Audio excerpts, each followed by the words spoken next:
Великий пост – это время, когда христиане совершают особенный подвиг, который уподобляется подвигу Иисуса Христа. 40-дневный Великий пост, он приготавливает человека к празднованию Пасхи Христовой, и в то же время более духовно человеку дает осмыслить крестный подвиг Спасителя Христа и всею душою, чтобы человек подготовился к этому празднику Пасхи Христовой.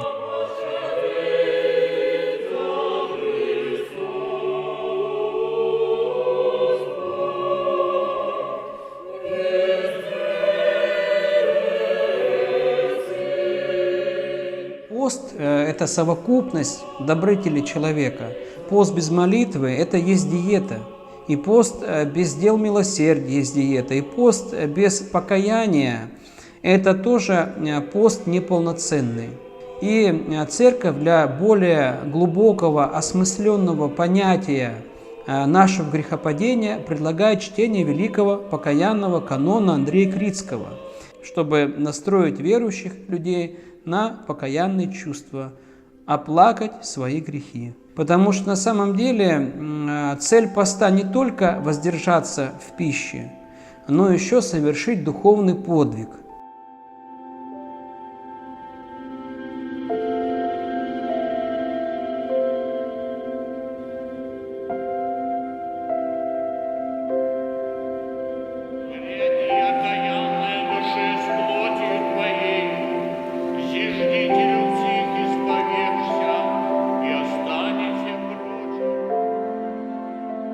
Господь говорит в Евангелии о посте, что когда ты будешь поститься, не омрачай лицо свое, а наоборот явись людям радостным, жизнерадостным, как будто ты и не постишься.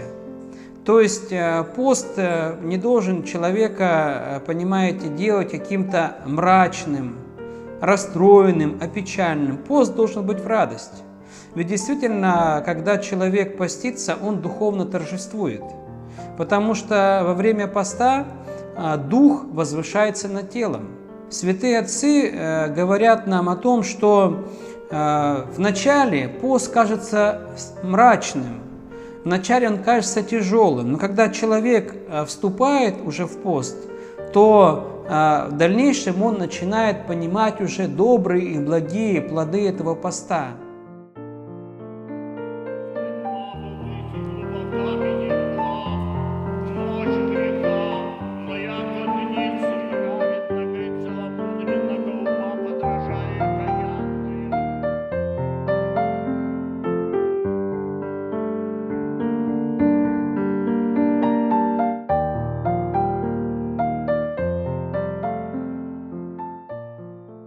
Есть определенные градации поста. То есть мы знаем, что пост послабляется для детей.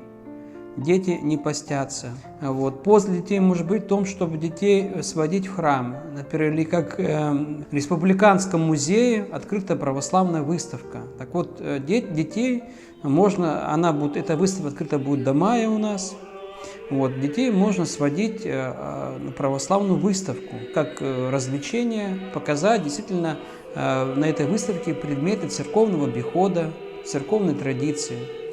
Если мы будем говорить о посте для людей пожилых, то, конечно, для пожилых людей тоже принятие каких-то продуктов может быть как принятие лекарства. Поэтому церковь тоже строго не относится. Пост может быть для каждого свой различный.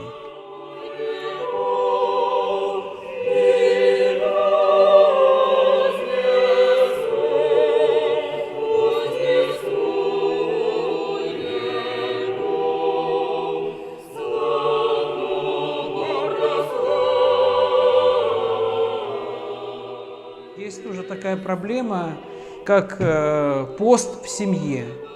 Когда муж постится, жена не постится. Или наоборот, жена хочет поститься, а муж не постится. И конечно, Церковь говорит о том, что не должно быть в этой связи каких-то ссор. И если, конечно, человек выбирает между скандалом и постом, то лучше избежать скандала. И здесь уже, скажем, само качество пищи, оно становится второстепенным. Ведь большее благо – это пост духовный, а пост духовный невозможен без любви. Если любви нет нам в посту, то и нету толка в этом посту. С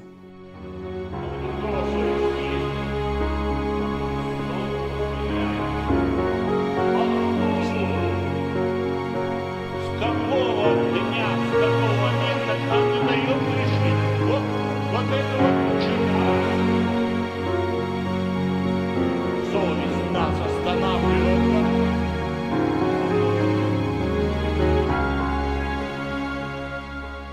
Главное препятствие человека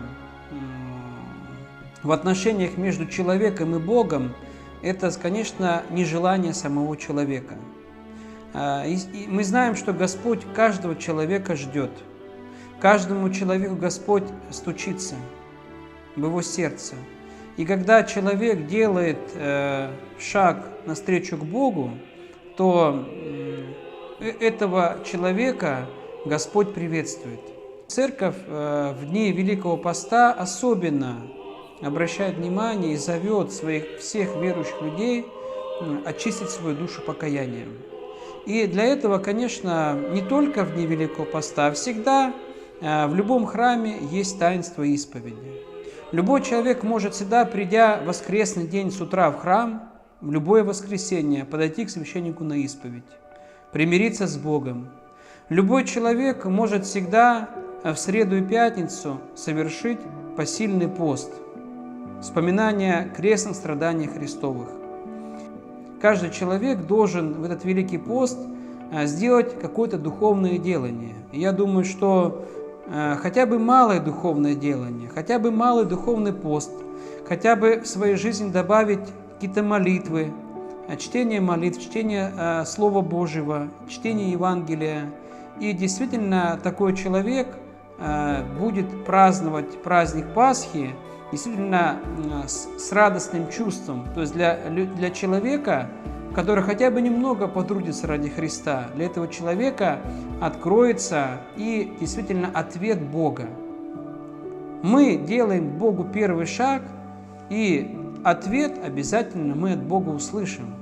Услышим ответ в радостном чувстве праздника Пасхи, услышим ответ в духовном трепете, увидим ответ в нашем духовном, душевном, радостном состоянии нашей души и тела.